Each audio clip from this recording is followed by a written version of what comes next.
महाराष्ट्र राज्याचे मुख्यमंत्री एकनाथ शिंदे यांच्या वर्षा या शासकीय निवासस्थानी गणपती बाप्पाचं आगमन झालेलं आहे। गणपती बाप्पाच्या आगमनासाठी आणि एकूणच देखावा जर बघितला तर विठ्ठल रुक्मिणीच्या या काही स्केचेस आहेत, चित्र आहेत ते लावण्यात आलेले आहेत। आकर्षक फुलांची या ठिकाणी वेगवेगळ्या प्रकारची जी डिझाईन आहे ती सुद्धा या ठिकाणी करण्यात आलेली आहे। फुलांनी विठ्ठलाकडे तसेच बळीराजा आहे त्याचं सुद्धा एक इकडे देखावा आहे तो सादर करण्यात आलेला आहे। आपण जर पहिलाच या ठिकाणी बघितलं तर इथे तांब्याचे कळस आणि एक विठ्ठलाची मूर्ती असं दाखवण्यात आलेलं आहे। तर दुसरीकडे आपण बघतो या ठिकाणी समई ठेवण्यात आलेली आहे, रांगोळी काढण्यात आलेली आहे। तसेच विठू माऊली असं म्हणत एक बळीराजा हा विठ्ठलाला साथ घालतोय असं हे दाखवण्यात आलेलं आहे चित्र। तर दुसरीकडे विठ्ठलाच्या मंदिराची सुद्धा या ठिकाणी प्रतिकृती आहे ती साकारण्यात आलेली आहे। मध्यभागी जर बघितलं तर विठ्ठलाची प्रतिकृती सुद्धा या ठिकाणी आहे।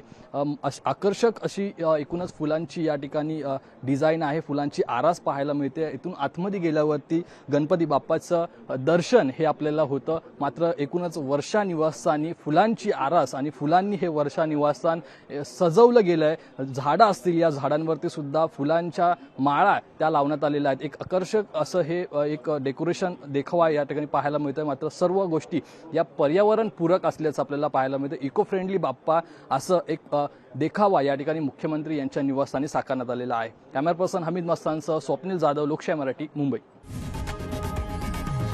लोकशाही मराठी ऐका, पहा, जागरूक रहा।